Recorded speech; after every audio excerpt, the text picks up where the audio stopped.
However, the universe appears as us, which is how I like to say, because I believe that I am the universe is me, it's not a separate entity, it's me, appearing as me, then I have to accept as a conditional being that there's going to be challenges, which from a healthy perspective means an opportunity to dissolve, evolve, or resolve. And we will come back to that in a little bit.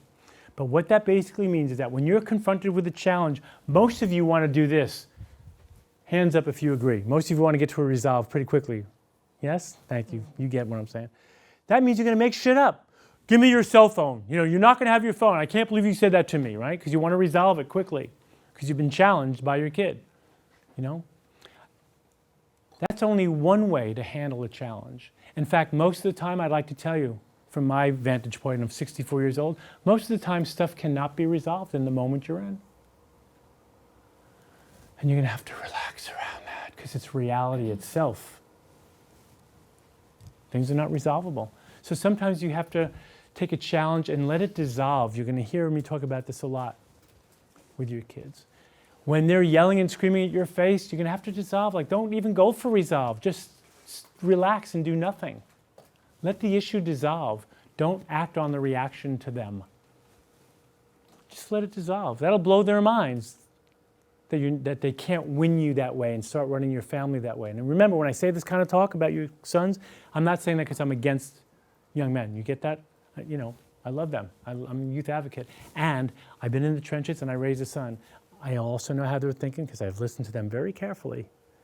Have you ever had those situations where you're driving the car and you have your son in the car and he's got his friends and you're listening carefully to the shit they say? You should. You're privileged to be in on that. Okay? So I've listened to young men a lot. And what I'm saying is that the challenge is an opportunity to do nothing. And then let the answer evolve. You know, you're driving down the freeway and all of a sudden you go, oh, I know how I can deal with this much more intelligently based on my instincts or my experience, right? So you want to let things dissolve. And also with mistakes, I don't know about you, but does anybody besides me beat themselves up pretty hard? I'm really good at that.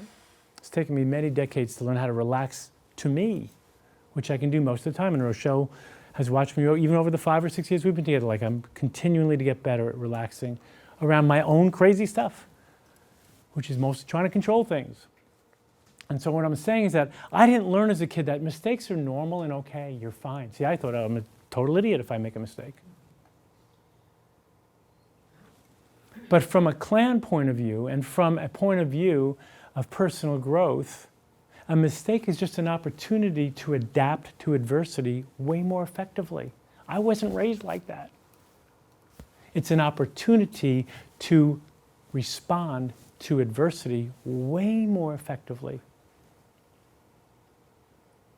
When your sons are making mistakes about how they need to be, you have to relax. Maybe you let it dissolve. They make the mistake. Then you get some ideas about what you're going to say after I teach you some stuff today. And then you might go for a resolve. But mistakes are natural. And your own apprehension about their mistakes is the problem more than the mistake. Does that make sense? Okay, a couple more things, then we'll go for questions and comments. Thank you for being patient.